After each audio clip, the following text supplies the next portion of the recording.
This episode of the Better 2 podcast is brought to you by Kitty Mystic and DM Needham, author of My Days with the Dark Muse, as well as Love is Worth Waiting For.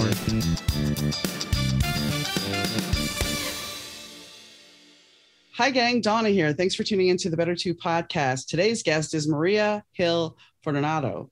She's actually a doctor. She and I sit down and we talk about symbols, synchronicities, signs, manifesting, reincarnation, past lives, and, well, a bunch of other things. And how she discovered signs and symbols all because of certain things that took place in her life. So stay tuned. Hi, Marni. How are you doing today? I'm great. How you doing? I'm doing good. I am doing good. You have an interesting topic. I'm just going to dive right in with you. You talk about in your book universal sign or universe signs, and a lot of people don't always pick up on the signs because they're so wrapped up in technology and everything going on constantly. And even with tech, you can get signs. So why don't you tell us a little bit about your own personal experience?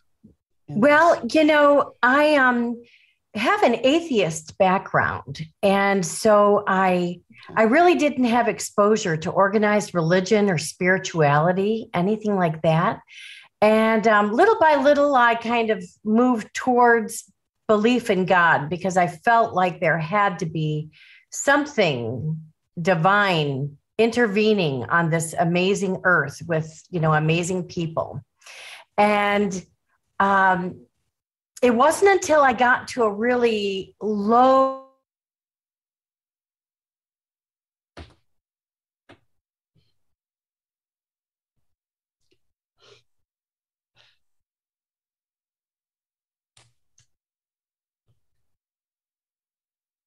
I don't know what happened. You disappeared, you froze, and then you were freezing when I was trying. I'm looking, I do have a good internet connection. And it happens every now and then, but like once out of like 50 or 60 times. So I do see I have a really good connection. Zoom has no, it's fine. I can edit it out. Zoom does this occasionally, and so it's not a big deal. All right. So anyway, you were saying you started. Sure. Yes. You know, I really don't have a foundation in religion or spirituality. I was kind of raised in an atheist household and really no exposure at all, you know, to the church or to any kind of concept that there was more to this earth. And little by little, as I got older, you know, I began questioning, and I really believed there had to be some kind of higher power because, you know, the world is so amazing. Nature is so amazing. Our bodies are so amazing. I just, you know, I looked at it that way. And, you know, I did get involved in the church a couple different times in my life. And I really enjoyed that. I really enjoyed the whole community aspect of it, as well as just, you know, learning. I'm kind of like a lifelong learner.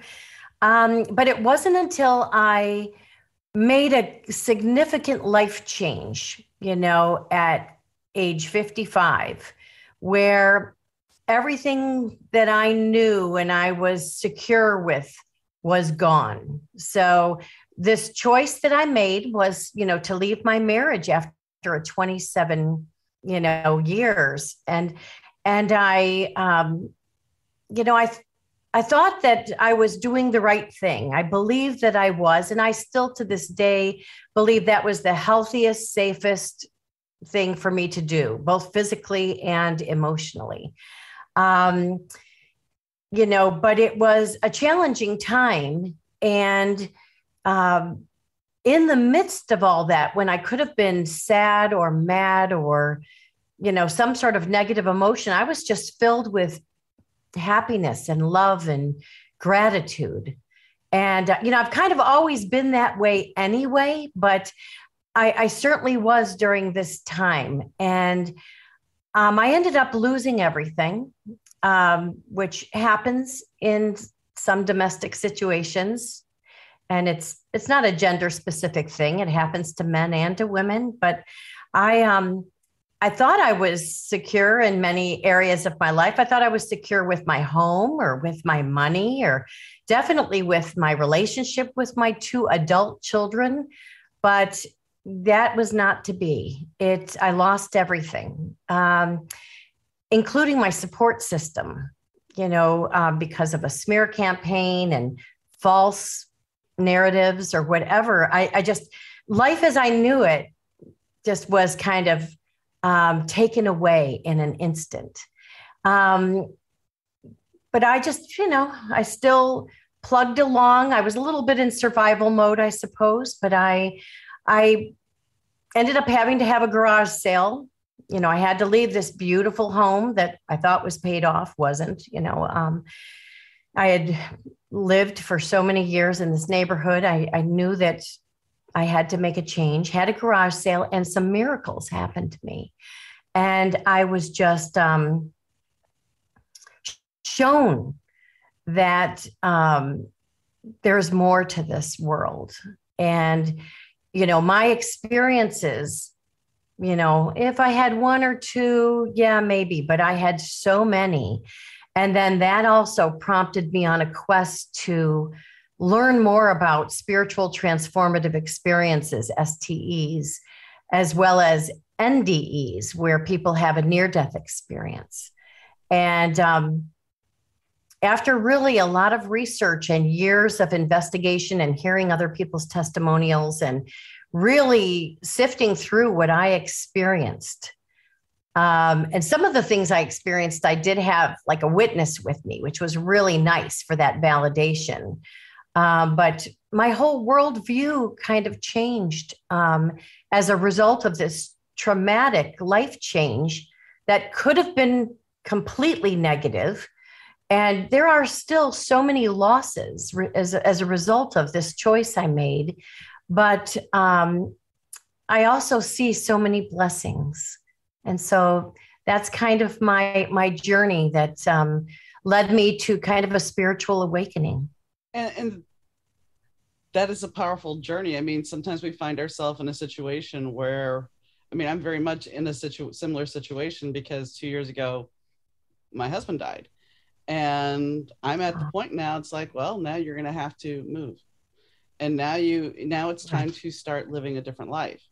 So it's one of those moments where it's like, so where are you going? What are you doing? And what does that look like? And while it's scary, it is invigorating at the same time, because you don't know, even if you plan it out in your head, it's not going to go exactly, but you do have breadcrumbs. My friends laugh because I have found things that, as I'm unpacking and repacking boxes, decluttering and getting rid of stuff that I don't need anymore, I'm finding things that I had packed, and my friends are joking, like, you left yourself breadcrumbs to where you're going.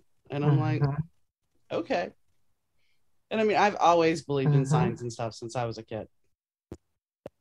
Right. Well, I wish I would have had that kind of blind faith in signs and synchronicities. Now I pay attention to them all the time. Even if I question it a little bit, I really know to really focus and see if there are correlations to anything, because these signs and synchronicities are life-changing. I've had dreams, and when I was younger, I had that blind faith. As an adult, there is that mantra of that ego side, the lower self or the ego, however you want to term it, where it starts going, are you sure you're doing the right thing? Even though your gut's telling you you're 100% on, you're getting signs, you're getting the synchros, but your head is still going, and that's all those tropes and people that came from your past. All right. Well, that's good to know, because I look at it like, I need proof. I need tangible evidence. And, I seek that. And sometimes, like I had one experience where the lights were flickering, and, that happens. So you don't really think too much of it. But after it happens, like 20 times, and it's not happening in the room next door, and then you can almost orchestrate it like on command. Like, if this is you, turn off the lights when I count to 3. 1, 2, 3, boom, and they turn off.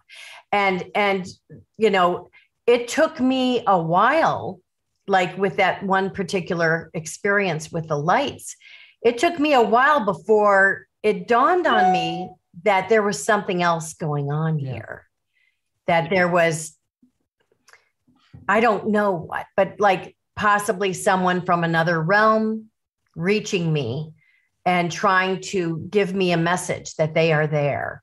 And actually, with all the signs and synchronicities I've gotten, there are a couple common threads. One of them is everything is in slow motion for me, complete slow motion. It's almost like I'm stuck in concrete and I can't move, and I don't even ask questions. For an inquisitive person, I just kind of absorb it and experience it, where the normal me would be like, what's going on? And is this happening? And, can you explain this? But in all of these experiences, I kind of go radio silent, and I just really absorb and experience, what I'm going through, so time, just, there's like no time. And actually what seems to me to be hours really is only like seconds or minutes. But in most of the experiences I've had, I feel like I've experienced a particular thing for hours or even days, when really there's no way. Well, this is the thing. I've had this conversation with quite a few people because I'm a reader, and I've had my own cards read and stuff, and I've had intuitives read me. And it's amazing because for 2 years, everybody has said, right after my husband died, August is going to be a big month for you. Okay, well, COVID happened and we had all this, and August has not been anything. Yet this August, something is brewing. So it's like, right. Time, and this is why I'm saying this, time, whether it be somebody telling you that this is going to happen or you experiencing something in time. I've had waking dreams where they feel like reality. But yes, that's not, and I've talked to a dream person on here and everything, but that's not reality at this time frame. It's almost like you went to a different part of time and then experienced this and came back. And I know some people are like, well, this is just crazy. But there are weird experiences that we cannot explain. And science is starting to back this stuff up. Oh my gosh, science is. In fact, I have part of my research in trying to figure out what I went through. I attended IONS conferences, which, IONS is the International Association for Near-Death Studies. And I even spoke, I was a speaker at the Chicago IONS. Because I'm originally from the Chicago suburbs. I think you're from Chicago, well, too. I'm correct? not originally from here, but I've lived here for 25 years. Right. So, so Evanston is where, they have the IONS conferences there, or the meetings every month. And they were really game changers because I could hear so many other people and what they experienced. And I could see the threads of similarities, between people's experiences. And time was, a big one where, gosh, it was just so nice to get that validation that what I had experienced with time standing still or slow motion. I've experienced complete slow motion. It was just really helpful to have like more proof and evidence. But yes, science is stepping up, with studies and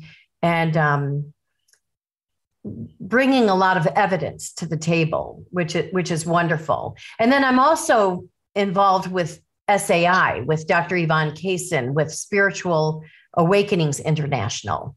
I actually met her in Chicago at IONS, and recently just spoke at their conference just a couple of weeks ago. along with other people in a panel that also had trauma-induced spiritual transformative experiences. So it's just so nice that, you have a platform, and there are a lot of other platforms where we can have these candid conversations so that we know we're not alone in this, and that there are other people experiencing things and other people seeking answers as well. I mean, there's do you know where Quest Bookshop is by the Wheaton Bible College? Okay. Yes, I do. Labyrinth yes. There. Uh-huh. And I walked that labyrinth many a times. And this one time I walked the labyrinth, and as I stepped out of the labyrinth, it was the most surreal thing, because it was like everything started digitizing and pixelating and breaking up before it went back into whole picture again. And I was not on anything. It was the word. No, I'm saying this for the listening audience. It was just one of those weird experiences, because the energy walking that labyrinth had shifted somehow and created just this, I don't want to say vortex, but it was just changing the dynamic of what the visual was. Now, did you put an intention out there before you did? I don't remember now. I think I was just doing it to clear the energy, to clear and walk and calm my nerves. And I don't really think I know normally you put an intention, and I may have put an intention out at the time, but it wasn't anything related to that. Yeah, what you needed. Yeah. Oh my gosh, that is fascinating. And actually, I moved from a lifetime in the Chicago suburbs to the Caribbean, where I've lived the last 3 years. So big change. So when I had this traumatic life change, I waited until I retired I had a 35-year career as a high school special education teacher. 12 of those years, I was an adjunct graduate school professor at Northern Illinois University. But anyway, I needed a big life change, and I moved to the Caribbean, and actually very close to where I live, down my hill, right along the edge of the ocean and up a little bit more, there is a labyrinth here. And, I never thought to walk it, but, maybe even just you mentioning this is because it's been on my radar to, I've gone there, I've looked at the sugar mill ruins, and I've, walked around there, but I've never walked the labyrinth. So maybe it's a sign. I'm going to take it as a sign that I really should do that. And maybe not have high expectations that I'll experience what you experienced, but just to have an open mind. Other labyrinths, I've walked that one several times. And this was several years ago. And I don't know what caused the shift. I don't know what transpired. Wow. I've never had it happen before. And I can sit here and name weird things that have happened. And it's like, how do you explain that? It's like looking back, there was getting information and getting signs. Looking back at the night before I met my stepfather, my grandmother and I had watched Prom Night, the original Prom Night back in the early 80s, late 70s. And I kept having the reoccurring nightmare that the guy was after me. And that sounds like, okay, you just had a scary dream. But wait. So finally I get to the last time the dream happens, I pull the guy's mask off, and it's my dead grandfather. And I'm like, okay, what's going on? And the next day is my birthday too. So I go and wake my grandmother up. She grabs me, which scares me even more. And finally, we just agree, since my mom's coming to town, I'm just going to stay home from school. My mom wasn't happy. But anyway, so my mom says, well, since you're home, let's go meet this guy that I'm in love with, because he's making a delivery in town. I'm like, okay, fine. And I remember meeting him and him walking away, and my mom getting in the car and her looking at me and going, so what do you think? And I looked at her and I said, you're in love with that thing. He wasn't a person. He wasn't anything. I saw him as a thing. And the interesting thing about that is, ultimately, he was very toxic. He had some really bad issues. And I was a sophomore in high school. And so we're talking 15 years old. But yet, when I look back at that dream, it's like, that wasn't about that movie. That was a warning, 100%. Right. But we don't always see it. And I get I've had a lot of precog dreams.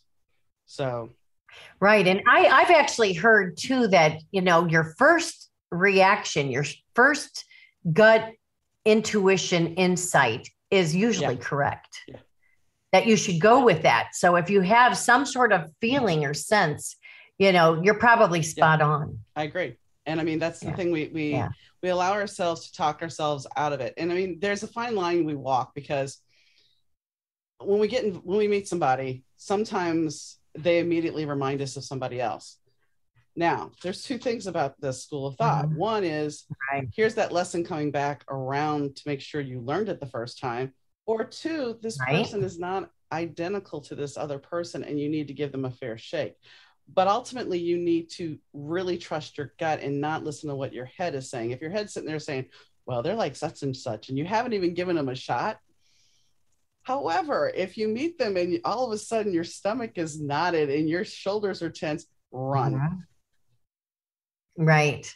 Actually, let me ask you a question about that, because what are your thoughts about a different scenario with that possibly they were someone from a past life or someone that had passed away? What are your thoughts about that? Oh, I believe in past lives. My husband and I, my dearly departed, him and I were so in tune. That's a whole talking about signs and being in tune, because we were Yeah. so in tune that right after we started dating, I was working in Elk Grove Village and he was working in the city.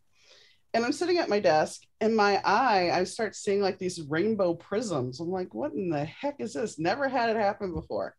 And so I send him an email, and because we didn't have text really, and I'm like, is your eye screwing up?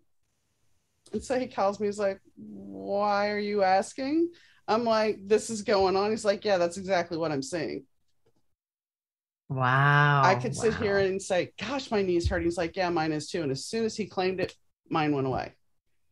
So I think him and I were Wow. truly connected in a past life. And there's other people that I know that I've been connected with in a past life, and I can feel it in my at my core. And I just talked to a Right. gentleman last week about reincarnation. So I mean, I believe, and I think Yeah. there's too many things in this world that we can't explain. And I think what happens when when we reincarnate is our soul splits. So therefore, we keep growing and going on this journey. And I do believe that past lives there are connections. What about you? I believe in that as well. I mean, I definitely think it's an area like with reincarnation that I need to revisit more and learn about more. The one famous case of that young kid that was a World War II Mm-hmm. pilot and was able to go back and name all the people in his, battalion or whatever it was. He was able to, you know, knew the parts of the plane, and there's no way this Right. kid would know this information. That was a game changer for me, just hearing that story and following that documentary about that, because there were just too many things that you could not explain away to a coincidence at all. um, I think there's also another story where again it was a kid that the parents finally believed him, that he lived in another home in another part of this, Mm-hmm. island in Europe somewhere, and he was able to find the home exactly where it was and be able to say different things that only someone who lived there would have known. So yeah, I just can't discount that. I just can't. I Well, believe I it. think part of it is because we are so from an early age we are taught you cannot talk to your imaginary friend. You're supposed to conform to this. You're not supposed to Right. trust your intuition. I mean, there is somebody that I know. I am pretty sure that we've had a past life together. That the it wasn't the first time, but I put my hand on their back and it was like I felt this energy charge go through my body, and Wow. it was Wow. like it woke me up to this different level. I had never had that with anybody before. So Right. I think that Right. sometimes we recognize those other pieces of the people that we were connected to. We just don't know it. There's this pull when we meet them. Right. Right. I mean, even my partner and I right now, came together on and really unusual circumstances, but we are so meant to be together and we resonate with each other on a level that I never experienced before.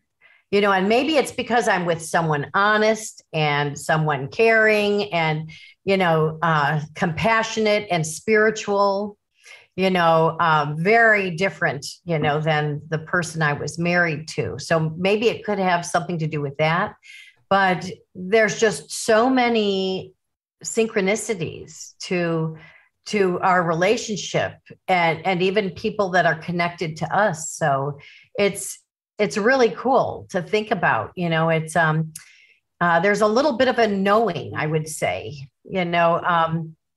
and when I say a little bit, because, I'm still kind of always questioning, even though I've had so much validation with so many things, I just wouldn't mind one more validation, one more piece of the puzzle, to solidify my belief. I get it. I mean, reading cards, it's like when you read cards, you're reading for somebody. And usually when somebody sits down across from me, I don't ask them anything. I don't ask them their name or anything. I just go. And when they sit there and they start telling me you're spot on, it's like, okay. And it's not that I need the validation, but it's nice to have the validation. Right. It's one of those things. Yes, it is. And with my husband, we worked down the street from each other. But wait. We didn't know each other when we worked down the street from each other. We didn't know anything about us, either one. I was in Shreveport. He was up here at one point. I worked at Chuck E. Cheese. So did he. He worked at Kmart. I worked at Kmart. My old landlord was his boss when he worked at Wendy's at one point. That's all prior to us ever meeting.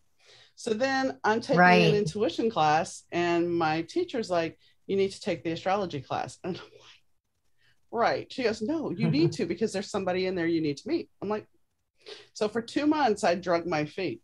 Finally, I meet this person. She introduces me to my future husband, who is her ex-boyfriend, who she's still very friendly with. But so we start talking and everything. And lo and behold, the first night that we actually hang out was Halloween night. And he sees my mom sitting on top of me, but he doesn't tell me for 6 months until after we starting to date. Wow. But the fact of the matter is, when I take him up to he's like, can you come meet me for lunch at work? And I'm like, sure. I drive up and I'm like, I used to work right down the block from you. Wow. And I mean, I worked there for 3 years and we most likely crossed each other's path. I don't know how many times, but right. Didn't see him. Wow. That's fascinating. But I mean, I think that's what the reason why I share this is, like, I think there's some things that are, that we go back to the talk of destiny and fate. Some things are definitely destined and fated. I no matter how much you try, because that's a prime example of it. He got married in 87 because it was something to do, and it wasn't to me, but I was working right down the street from him at that point. So had I been looking, we might have gotten married. Right. But then that might have not been how it was supposed to play out. So, I mean, I think, and I think we can leave a path and come back to that path, as that proves too. Yeah. So, yeah. Well, it's fascinating. And I love having these conversations because, just us chatting about all this, I'm sure there's someone tuning in that is going, oh my gosh, yes, thank you. Thank you for saying that, because, I'm experiencing this. And our conversation can really have a ripple effect. Well, it had a ripple effect as soon as you said you were 55 when you went through all this, because I'm turning 55 this year and my life is about to be totally upended. Changing at 55. So when you were talking about that, I'm sitting here going, well, I'm planning on moving out to Los Angeles, which is a crazy notion, but that's what I wanted to do before I met my husband. So right. Now it's going to happen. So here you are, and how wonderful you're fulfilling that something, a passion or a desire that you had. And, you probably wouldn't mind missing out on that if you could have him here in the physical and continue your life. But that's not how it was meant to be. It was meant to be that, okay, at 55, you'll be making this change. I mean, Yeah. that's why it's like, I understand exactly what you're talking about with the ripple effect, because it's like, yeah, I get to empty out this house and almost all the stuff and Right. decide what I really, really want. And all the stuff that doesn't matter finds a new home. Yeah. So, Wonderful. but you've been there, done that. You bought the t-shirt. Yeah. Oh, definitely. Definitely. I've been there. Yeah. So why did you decide to move to the Caribbean? Well, my partner Rick and I traveled the world together. We really, as friends as first, and we loved exploring different cultures, different lands. You know, we really had an open mind. We knew we wanted to leave the Chicago suburbs. Um, I just had another couple years to finish up my teaching career, and then he was going to also retire at the same time. So we really had kind of a blank slate. And we really considered some places in Asia and Europe, not just, the United States. But we kept on coming back to the Caribbean because he is an amateur astronomer. In the Caribbean, it's extremely dark at night, so you can see the stars and the planets. He's got some amazing telescopes. He also is a scuba diver that kind of put that on hold for a long time. And he's about to make his 100th dive. And where we live right now is we just, grab our snorkel gear and whatever, and we just head on, 5 minutes from where we are, and we can be in the water. So, and I've always just loved the ocean. I've always been drawn to the sun and the sea. Nice. So we decided, okay, this is where we want to be, and continued our travels. We still love to travel, but we've just created a paradise here, and we are in the Virgin Islands. Nice. So yeah, it's very cool. I mean, I'm someone though. Wherever I am, I can find beauty in nature and be happy. So even when I was in Illinois, I mean, I love the prairies. I love the seasons. I saw beauty in everything, no matter where I am. So this is very cool to be on an adventure with all new experiences here. And I'm sure it helps as being an author as well. Very much so, because, I wrote my spiritual fiction, God Came to My Garage Sale. And did many versions of that book before the final edits. So it was very therapeutic for me to write. And I don't address anything about domestic violence in there, or, toxic situations or whatever. Just, and I did make it a spiritual fiction because, I really wanted to attract an audience that might not be so willing to read about someone's true experiences. I kind of modeled my idea off of the Celestine prophecy, which is a spiritual fiction that, even though I'm not a big one into numbers, as an author, it is not a moneymaker thing, but James Redfield endorsed my book. And so I had that kind of support. So I did have that first book done and finished, the first year I was here. The reason why I'm smirking is because the reason why I'm smirking is the day that you reached out to me to be on the show. I had gone through a box and I found a call sheet for my best friend's wedding that it was an extra on. Okay. There's a reason why. Everybody, and that's how on that set, I was hanging out with a bunch of people and everybody was reading the Celestine prophecy. So I started reading it. And anyway, long story short, so I found it funny that I found the call sheet and then you reached out that night and you have that in there that he endorsed your book. And I was like, well, obviously she's supposed to be on the show with all this lining up. Yeah. And it is, you do have to pay attention to all those little synchronicities. But as far as, being inspired to write, I have lived here in the Caribbean for 3 years. And within a 1.5-year period, I published 5 books in a 5-book series called True Deceit, False Love. And it's bringing awareness to some family dynamics. It's not an autobiographical book. Actually, the whole series part of it is a resource reference book. There's poetry, acrostic poetry, and free verse poetry. There's a survivor's workbook, because I found writing to be extremely therapeutic and kind of making sense of what I went through. And then I also did a word search puzzle book. So because I found that when I was going through some challenging times, just sitting down and doing a puzzle, whether it was a jigsaw puzzle, crossword puzzle, word search, that really calmed me down. And I felt a sense of kind of accomplishment if I would even just get one word, or one piece of the puzzle. And that just kind of helped me when I was trying to work through the negative effects of gaslighting, which is a huge part of domestic issues. And so I did a word search puzzle book. And then in addition to my 5-book series, I am a co-author in 5 anthology books where I contributed a chapter or an essay. And so it was just, yes, being in the Caribbean has really inspired me. But I think it's also, I have worked through so much of the injustice and the pain and, the betrayal and deceit that I experienced, because that's not really who I am. I mean, that's what I had to endure, but I don't want to take that with me. I want to live, a much happier, peaceful life. And I'm doing everything I can to do that. I can't control what other people do. I'm still even back in the court systems in Illinois, back at Waukegan, at Lake County, just because the ex is obsessed with me and has a hard time letting me go. And, even if it's filing false petitions and that type of thing, it's still a way to control and to kind of keep the connection going, even though I've so moved on.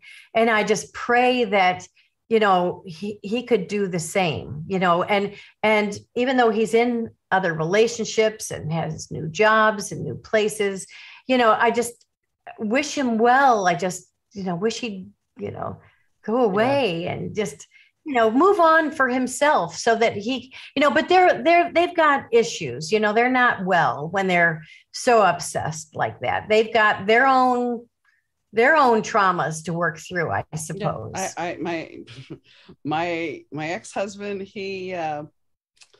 I went to see my 16-year-old stepdaughter for a visit, and she's like, we need to stop by Dad's. I'm like, why? Because I have to pick up something fine. So I bring her over there. His girlfriend at the time was in the bedroom, and he's hitting on me. It's like, okay, dude. And then fast forward 5 years, she's getting married. I go down to the wedding. He pulls me in for a hug, and I'm like, this is my new husband. That didn't stop him. He corners me in the reception and wants to talk about how he doesn't have anybody to love him and blah, blah, blah, blah, blah. And I'm just like, dude, I've moved on. Right. And it's like, I don't understand. It's like, you didn't appreciate what you had, and then now you're.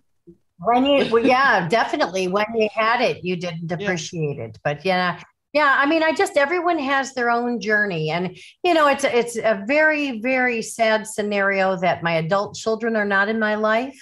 Because of parental alienation, I had to do a real deep dive to learn about what that is all about, because, they were adults, 20 and 23. Lost one at age 20 and the other one at age 30. And I had to learn that there's Stockholm syndrome and that they align with the abuser. And I had to learn a lot about it. And actually that knowledge helped me come to terms with, there's only so much I can do, but any mother or father that has their normal range relationship completely severed, for no reason at all, based on lies. And, it's unfortunate because it's more child abuse for them than, it's tough for the targeted parents, but it's just devastating because, then the intergenerational patterns are just going to continue and until someone breaks those cycles. And actually, as part of all of this healing journey, I had to do look into my own past life, my previous childhood Right. experiences and my relationships with my family. And, I had to see what made me such a target for an abuser. Why am I an overgiver or an empath, to the extreme? And so I had to learn a lot about myself, which was very enlightening. And it gave me a lot of answers to why things play out. But, it's amazing. We can make some choices to get ourselves in a much healthier Oh, position. definitely. So, And I find it, if yeah, you, most people that study into metaphysics, they're told, that you picked your parents. You picked your life before you were born, and you picked your parents. right, And you often go, why would I have given myself that? But then it's like, I wouldn't be who I am had I not gone through that. right. And, when you're talking about gaslighting, my mom loved to do that. My mom, Mhm. she liked to gaslight, and my grandmother and I would have a version of the truth that lined up identical. Right. My mother's version of the truth Yeah, was completely different.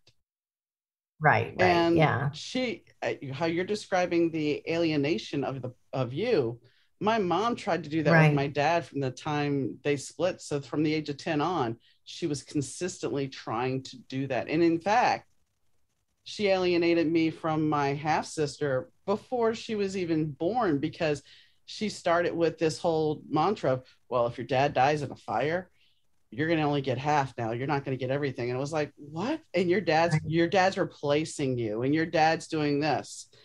And as soon right, as, right. I think my sister was two, for around Christmas, he gave her the same doll that I had when I was a kid. And that was the moment Mhm. that my mom was right. The truth is, it was really ridiculous. But at the time, Right, I was right. 12 years old. I had, No, yeah, you're a kid, and you'd like to think that both parents would be, loving and reasonable and, even everything that I've been through, I believe our children need to have a relationship with mm-hmm, both parents. I would never, say negative things about their father to them. I mean, they'll figure out things themselves. And actually, people have different relationships with different people. So, just because he treated one person one way, that doesn't mean he'll no, treat the other person. I mean, there's right, but parents actually can do that. Like your mom sounds like in some ways it was very overt. She was very vocal about it, and there are some parents that alienate without that. They will say things, oh, I really think you should have a relationship with your mother.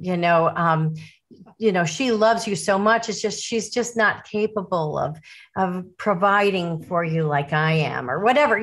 So they'll do it in such a twisted way that it doesn't appear to the kids that it's really bad mouthing, but they are getting the kids to align with them and really slowly break away from the other parent. It's just such a sad family dynamic, and I just am shocked that I am in this situation. But maybe, like you said, maybe I made this decision before I came to Earth and said I want to experience complete loss of a loving relationship with children or something, because I've always been extremely maternal, and as a teacher, I was always, just connected to children of all ages, and but it's I've had to come to accept this is what it is, and you know, um, I meditate on it and I pray on it, but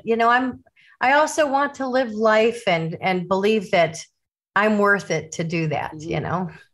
to move My mom on. did the same, which you were saying about the other side of it. My mom did that game too. She's like, oh, your dad loves you in his own way. Right, Now, right. and now that Yeah.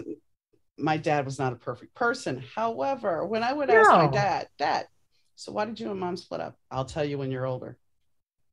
Never with Right. bad. I mean, occasionally he would get ticked off because she would set me up to call for the child support check. And once again, this is just mental abuse all over. But when Right, I hit right. 40, I finally looked at my father and I said, all right, dad, I'm 40 years old. I think I'm old enough now. You want to tell me your story? And Yeah, he did. right, right. And this is the butterfly effect, because when he did, it was like everything shifted.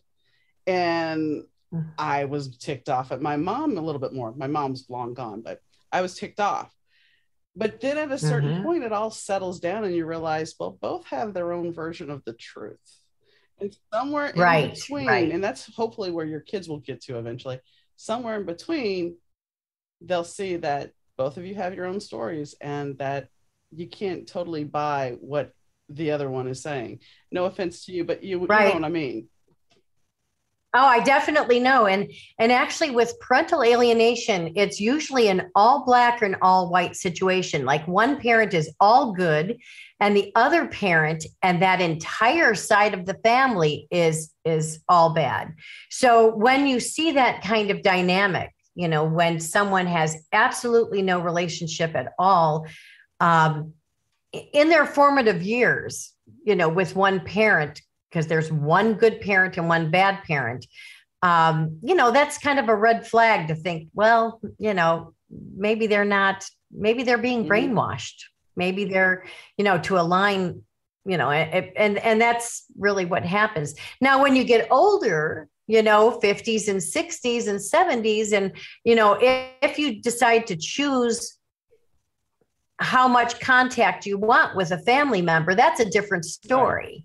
You're not a little kid, you know, kind of caught in the middle. You are making some choices of what's healthy for you, or you start to see the patterns and some light bulb moments come on, you know, even when you're older, to say, wow, now it's making sense. You know, my mom was like, one day you're going to see who your dad really is. It's like, okay, whatever. And it took me a long, long time. And now, yes, as an adult, I look at my dad and I see him, but I also take a step back and go, I look at my grandparents, and the grandparents that I knew weren't the parents that raised them.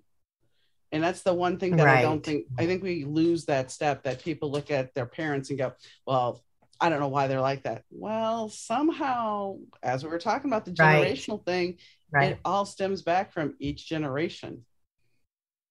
Oh, sure. And it's important, if you acknowledge that there's, you know, toxicity, if there's narcissism, if there is emotional abuse and gaslighting, and, you know, when you're old enough, you know, to really see those signs, sometimes you need to make some tough decisions just to protect yourself. And it doesn't mean you don't love them. It just means that, you know, you can love them from a distance. I mean, my dad still lives in New Orleans and I live up here.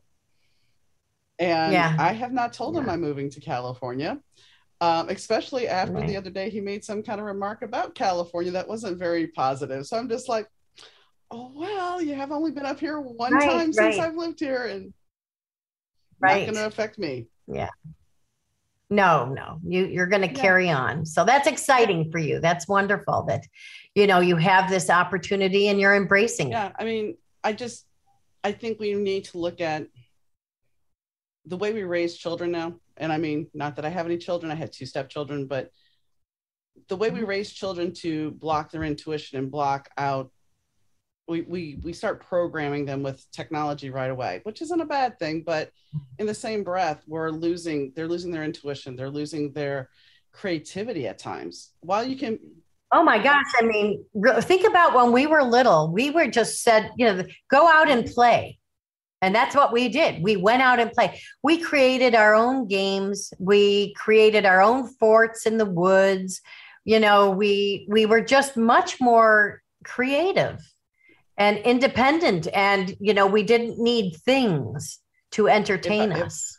No shiny objects. If I was lucky enough, if we went over to my Aunt Dean's house, I was allowed to bring one Barbie. And with that Barbie, it'd be like, okay, can I have a napkin, please? A paper towel? And they're like, why? And I'm like, because I'm going to make a dress. Right. No, I never had a doll. Okay. I never had a doll. I was more drawn towards stuffed animals. And I was always doing something with nature, art projects and that kind of thing. So yeah, I was definitely not a doll person, but I had friends that did. And or I have to take that back. I did have one doll at one time, and it was called a Chrissy doll, where you'd press her stomach and you could pull her hair out to make it long. and then you'd press her stomach again, some sort of button for the hair to go back and she could have short hair. And I just, so although I don't know if that was my doll or just a neighbor's doll, because I really wasn't into dolls, but I certainly understood the need to try to make little outfits for all these, because I probably did that with the stuffed animals. I mean, that's the thing. It's like you were, for me, I was not always healthy as a kid. So I ended up playing inside. So I couldn't go outside and play a lot. So it was like, I had to be creative. And so, yes, that meant art. That meant doing things differently and looking at the world. I remember taking loose leaf paper and drawing little apartment buildings, little apartments on each floor. Yeah. And it wasn't that we lived in an apartment, but that was what was in my head, or placing myself in a TV show. And so the creativity was just always there, Right. And there is something with, this generation that is lost. I mean, it's a different form of creativity if they're doing some video games and creating characters and stuff, but I don't know. The video, I don't know. I mean, like TikTok, they're putting themselves out there. They're being inspirational. And yes, as an author, you can get your stuff out there. So there is some benefit to it, but you also have to be very careful of the mental games that come with that, because the narcissism is there. If you're doing it just to get your face out there all the time. Plus, if you're playing the game, and for me, I post every day on TikTok because I do a reading every day, but I don't sit there and go, okay, how many hits do I have today?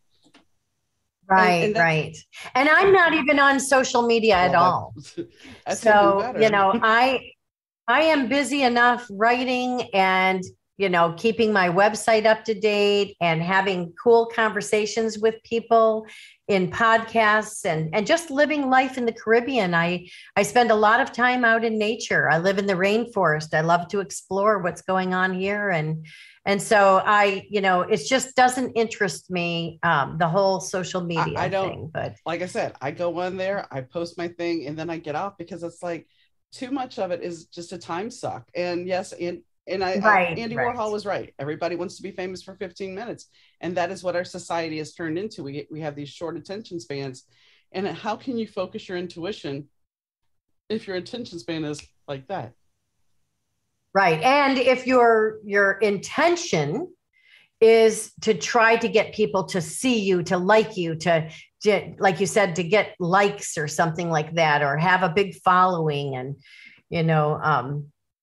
it seems like a lot of energy is spent on some external validation as opposed to just internally living life authentically for yourself. There was a kid that was on the show. He's not a kid anymore. I think he's 21, 22 now. But when he was a little kid, he wanted to be liked better. He was in Australia. And so he decided, as he was entering high school, that he wanted to get the perfect Facebook profile picture. So he worked out and everything. He thought that was going to get him. He got his picture and he had friends and everything, but he still didn't feel like it was enough. And he used to sneak out at night through the garage window. So this one night he sneaks out, and he would always leave the window open so he could get back in. This one night he didn't get the validation that he thought he was going to get this picture, and his life was not where he wanted. And he was 15 at the time, I believe. So he snuck out, closed the window, climbed up the roof of the department store, and then jumped off. And it left him, he was paralyzed. He's got upper body movement, and he's starting to use his legs more, but they told him he'd never walk again. But now he realizes what it was. It was always the outside validation when he already had what he needed inside. And I think that's what we need to really look at, is we can't look at the outside validation of things, because when you go through something tragic like a death or a divorce or something, you're looking for something to change your life, something that's going to be life-changing. So you may buy stuff for people, you may buy stuff for you, you may start living a different life that's not necessarily going to feed you in the long run. It's going to satiate your need right then and there, but it's not going to take care of you internally. I might have had a little bit of that just in my marriage, because I was so unhappy, not really knowing that I was so unhappy, even though I loved just natural things and art projects. And, I actually would go to garage sales and Goodwill just because, things were affordable. And I wanted to have, a nice home or a nice garden and that kind of thing. But I was always kind of seeking, something tangible. But now my life is so different in the Caribbean. Less is more, we live off the land as much as we can. We're very much off the grid and self-sufficient. And we just kind of, there, and there's not even stores. There are some stores, but it's a different world here. We don't have a Walmart or a Costco or, a Walgreens or anything like that. We kind of make do with what we have. And if we can make some kind of remedy or, something natural, we go ahead and do that, so I've kind of gone the other way, which is, but I do look back and thinking, okay, that shiny object is going to make me feel a little bit better, when really I needed to come to terms with, paying attention to the red flags that I was actually experiencing.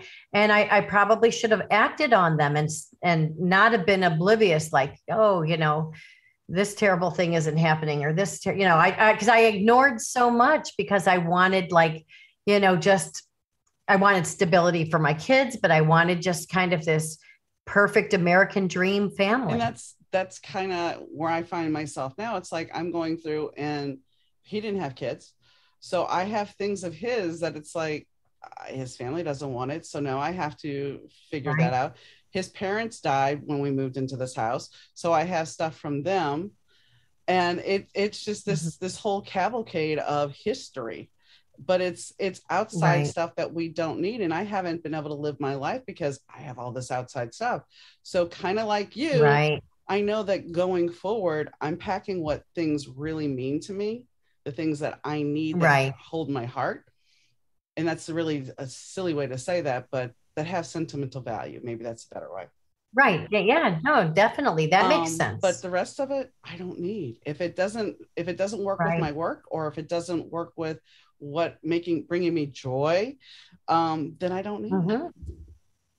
And then, I've been someone that's always quick to just be generous. And, someone actually the other day I was wearing a pair of earrings and I, stopped into town, and there was someone that said, oh my gosh, my wife just would love your type of earring that, what you're wearing. I took them off and gave it to them, and said, give them to your wife. Like, I could care less, like very little that I own has sentimental value. Now, with that being said, I've packed away things for my children in the hopes that someday they would like to have something of their grandmother's or something that I thought was meaningful.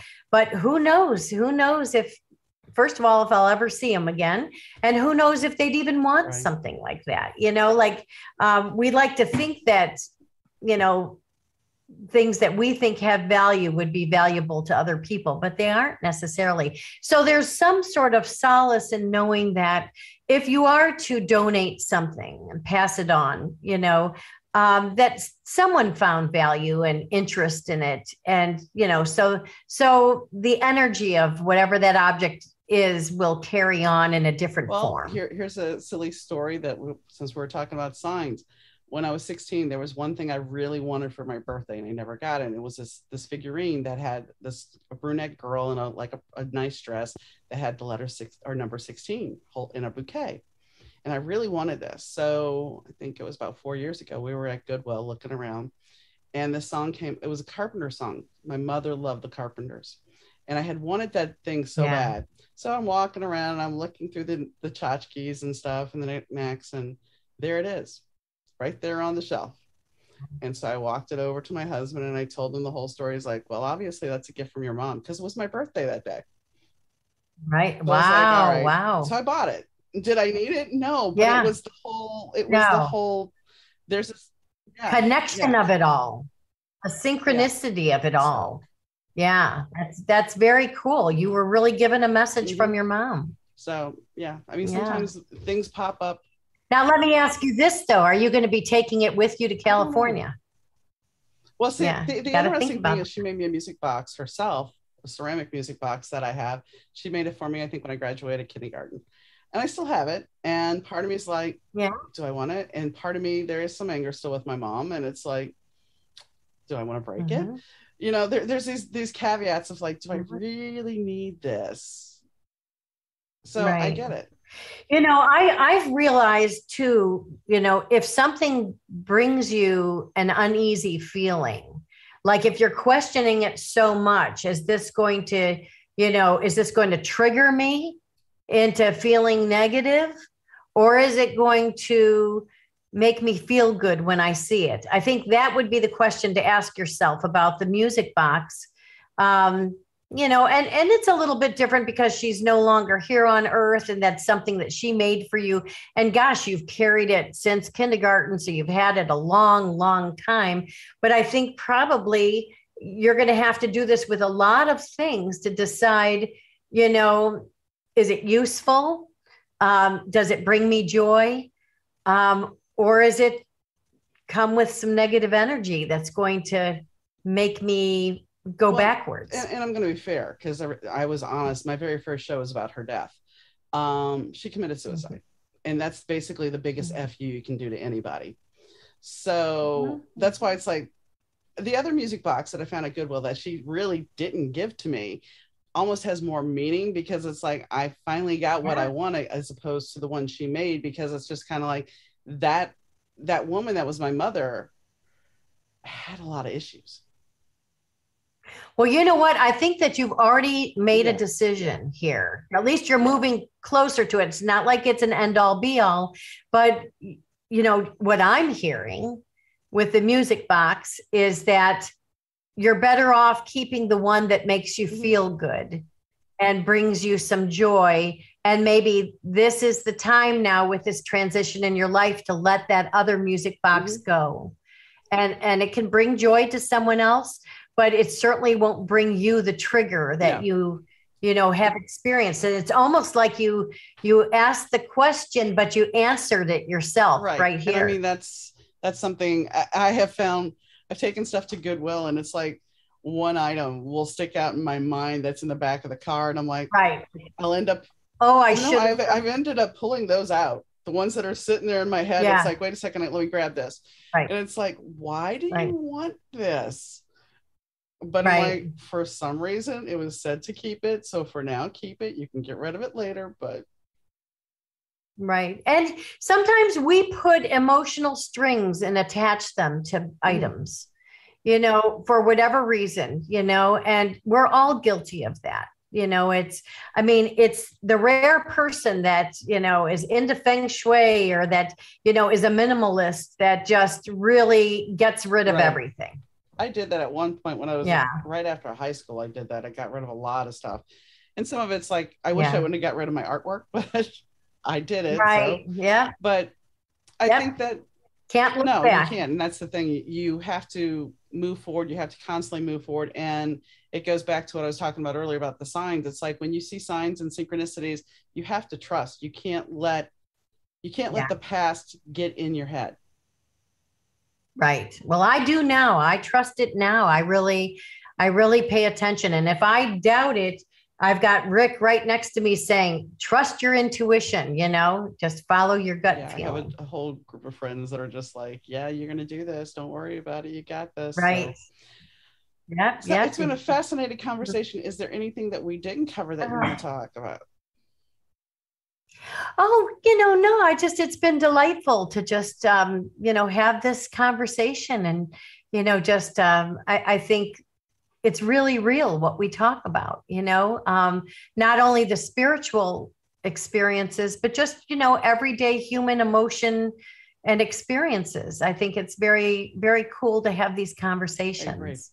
So I appreciate your interest, and maybe it was synchronistic when you saw, you know, that my book was endorsed by James Redfield, and you know, here you came across, you know, that sign. That's why, I mean, when I saw it, it was like, I was just thinking about Celestine Prophecy today. So in fact, I think it's on the bookshelf behind me. But anyway, so I hope you have a wonderful evening, and thanks for coming on the show.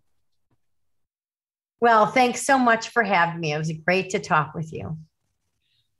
So that was a wild conversation, and I hope you guys benefited from it. I mean, as we were talking, there were synchronicities we talked about, and yes, I did find a call sheet. It's actually over on Instagram about my best friend's wedding, and literally that night she sent me a message requesting to be on the show, and she mentioned the Celestine prophecy, and as I said, that's the book everybody was reading, and I started reading it too because everybody was talking about how phenomenal it was. And it is a great book. But, just how things line up sometimes, it's kind of crazy. So I hope that you guys start paying attention a little bit more to signs and synchronicities and things that just kind of fall into place, fall into your lap. And while some things we may have doubt with, we have to learn how to trust. We have to learn how to believe, because something out there is giving us these answers. Something is leading us forward. So on that note, I'm not going to make this long and drawn out because I think there was a lot of information for you to dissect and digest in the podcast. So on that note, I hope you have a wonderful day. And oh yeah, if you want to be a guest on the show, drop me a line at Donna, DAUNA at better2podcast.com. That's Donna at better2podcast.com. If you've missed an episode, you can catch them at the better2podcast.com website. And we also have our social media links there. As always, our sound is done by Rich Zai of Third Ear Audio Productions. And well, I guess that wraps everything up for now. I hope you have a wonderful day, evening, weekend, whenever you're listening. And thanks for tuning in. And I'll catch you next time, guys. Bye.